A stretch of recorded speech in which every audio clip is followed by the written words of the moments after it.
The use of fossil fuels is creating a climate crisis that requires urgent action to avoid its worst consequences. In addition, the use of fuels generates a pollution problem in our cities that affects our health.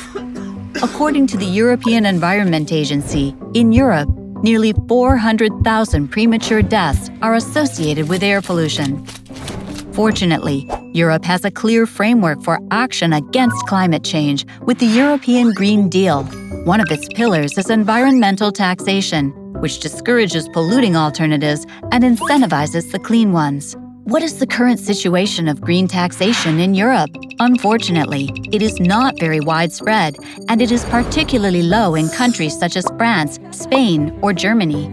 This situation has not gone unnoticed, which is why the European Commission has recently proposed a reform of the Directive on Energy Taxation.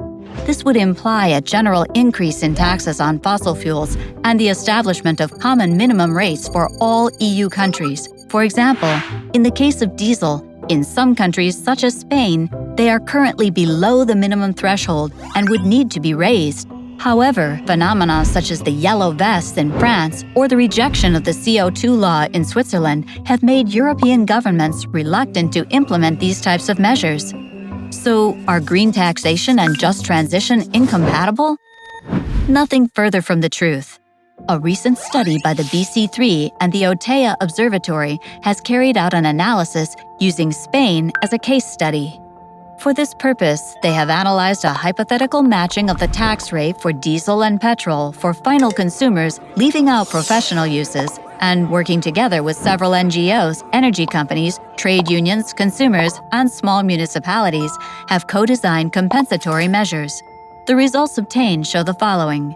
Diesel taxes are generally believed to be very regressive. This means they affect poorer households more than they affect the richer ones. However, this is not the case in Spain.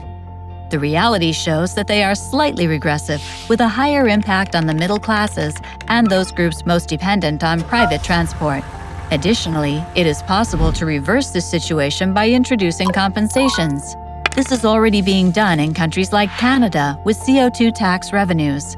If we use all the money raised to make a direct compensation to low and middle-income households equivalent to about 100 euros, the results change significantly. Lower-income households would have a clear positive impact, and the policy would be highly progressive. These compensations also favor some groups affected by this policy, such as households located in rural areas, benefiting their middle and low incomes. These results are likely to be similar in other EU countries. To sum up, this study shows that although fossil fuel taxation can have a negative effect on some groups, it can be progressive and inclusive if designed appropriately.